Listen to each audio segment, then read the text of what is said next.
Gun shops all over the country are buzzing. Glock just took a big chunk of its pistol lineup off their official price list. Some are saying this is a clear sign that Glock plans to axe half its catalog. Why? What's going on? In this video, we'll talk about whether these rumored discontinuations point to a brand new chapter for Glock or if it's simply a strategic inventory move. We'll explore which models are affected, how caliber popularity may be a massive factor, and whether Glock is planning a surprise launch to fill the gaps. Glock has always been known for delivering rugged, dependable handguns. Law enforcement agencies rely on them, concealed carriers enjoy them, and many of us in the Pro 2A community appreciate how Glock's brand has stood the test of time. Yet lately, a swirl of rumors has taken over forums and gun shops. A leaked distributor email shows dozens of pistol variants removed from minimum advertised price restrictions. When that happens, it's typically a sign the manufacturer wants dealers to offload stock, possibly before ending production. The list includes multiple SKUs that, until recently, were considered staples for Glock lovers. Now everyone's asking, why is Glock dumping these models? I've pored over that leaked list myself, and the first thing that jumps out is the sheer range of pistols included. We're seeing older Gen 3 and Gen 4 versions, a number of 40 Smith & Wesson and 45 Auto models, a good chunk of 357 SIG, and even some Gen 5 variants that never got their time in the spotlight. On top of that, quite a few feature factory-installed night sights or AmeriGlow upgrades. There are even pistols with CA-compliant designations that appear on that list, which is interesting given how tough the California roster is. Naturally, when Glock fans noticed so many different pistols being removed from MAP status, the theories started rolling in. Some assume it's a sign that Glock is cooking up a next-generation lineup. Others say it could be tied to import headaches and tariffs. Then there's the angle that most of these discontinued SKUs are simply not selling very well. A 45 GAP pistol, for example, is not exactly in high demand these days, and 357 SIG has seen better times. I think it's reasonable to suspect that Glock is trimming the fat, focusing on the core models that sell the most, typically the 9mm line, like the G19, G17, and G26. Before we dig deeper into these possibilities, let me ask you this. Do you believe Glock is about to release something groundbreaking, or do you think they're just ditching low-demand calibers? Drop your thoughts in the comments below. I'm really curious about your take on why Glock is cutting off so many models so suddenly. Some people in our Pro 2A community have pointed out that other manufacturers are stepping in with polymer-framed strikers that give Glock a run for their money. Walther, SIG, Smith & Wesson, and budget brands like Conic and PSA are offering pistols that match or beat Glock on triggers, ergonomics, or optics readiness. If a 40 Smith & Wesson user is itching to upgrade, they might pick a more modern competitor. Meanwhile, 357 SIG is a niche caliber to begin with, and 45 GAP is nearly extinct outside of a few dedicated fans.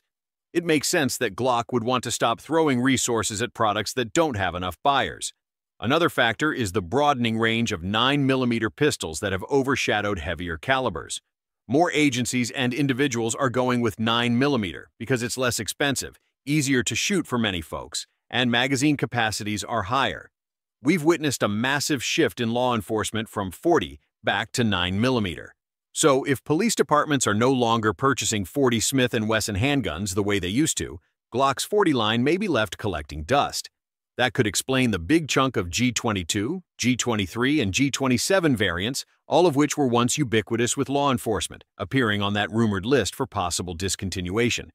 There's also chatter on the internet about the future of the 45 GAP line, which Glock introduced years ago to try to capture the 45 ACP crowd in a slimmer package.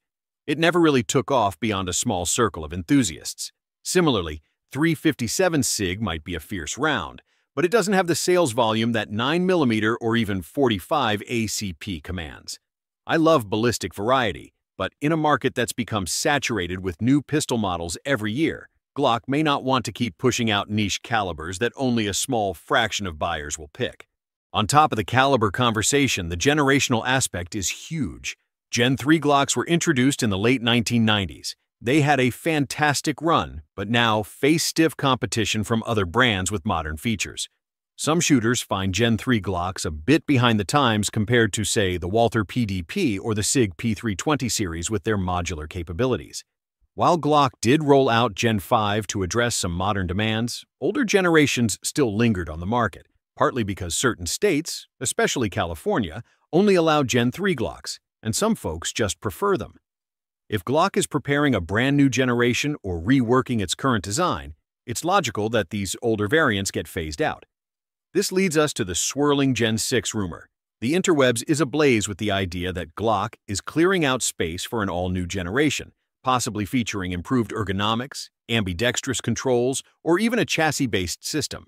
Some people claim that prototypes exist. Others suggest we might see a universal optics cut across every new model, or a refined trigger that's lighter without losing reliability. Granted, Glock is known for incremental changes rather than massive overhauls, so we shouldn't expect a radical reinvention. But the sheer volume of these rumored discontinuations is making people wonder if Glock is about to pivot more than usual. Still, there's also the chance that these apparently discontinued pistols are victims of a market slowdown. Gun sales peaked in recent years due to various political and social factors.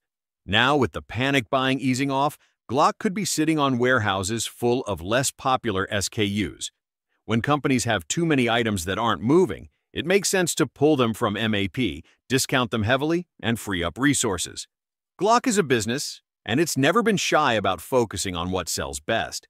Another dimension is the possibility that lawsuits and anti-gun campaigns have something to do with Glock's decisions. Baltimore and Chicago lawsuits, among others, accuse Glock of failing to take steps to prevent illegal modifications. While those lawsuits might not be the only reason Glock is clearing out certain models, it could add some incentive for the company to simplify its lineup, concentrate on key products, and avoid negative attention. That said, I firmly believe these legal battles won't cause Glock to shut down entire lines if they're profitable. Money talks, and any good business will keep its top sellers alive as long as possible. We can't ignore Glock's potential shift toward new product categories. The leaked AR-15 style platform, dubbed the GR-115F, has been confirmed to exist in some capacity. Glock told AmmoLand News that the images are real, but that the product isn't available to consumers yet. If Glock is directing significant R&D resources toward getting a rifle ready for contract bids in Europe or even for potential law enforcement clients here, it might not make sense to keep producing slow-selling handguns across so many calibers. A pivot to a brand new platform can consume time, engineering expertise, and production bandwidth. Trimming the pistol lineup could ensure that the rifle rollout, if it's a big business priority, receives the attention it deserves. It's also interesting to see how Glock's brand identity plays a role. A portion of the Pro 2A crowd used to rally around Glock pistols because they were the gold standard for reliability and simplicity. However, the polymer striker world has expanded so fast that Glock no longer holds that territory alone. Any gun store you visit these days will show you a dozen polymer pistols with similar reliability claims and more bells and whistles out of the box. If Glock is serious about staying on top, rethinking its product roster might be necessary. That means letting go of older models that no longer resonate with modern shooters and funneling production toward fresh ideas.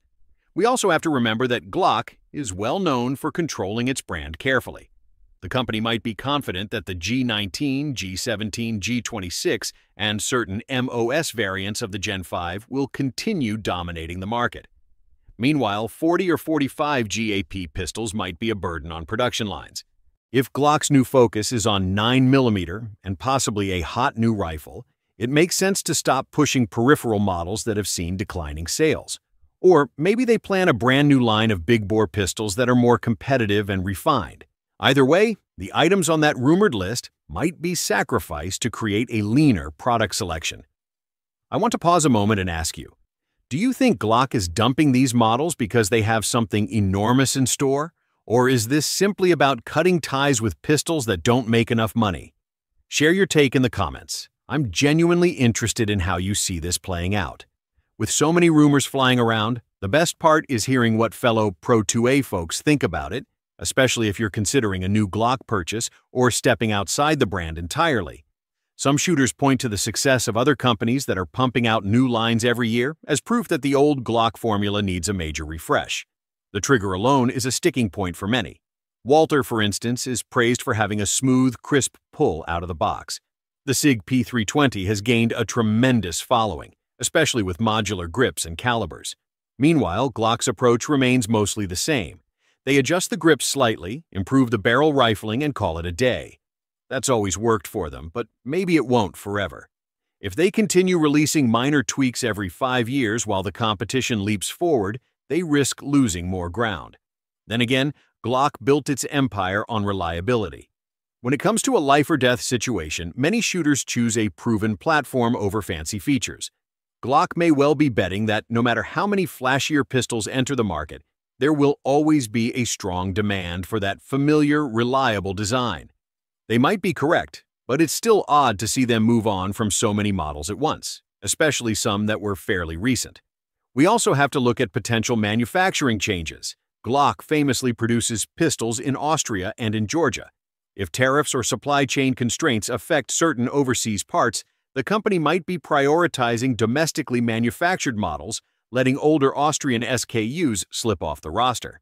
That would also make sense if they want to sidestep import costs or complexities, particularly for specialized calibers that fewer people buy.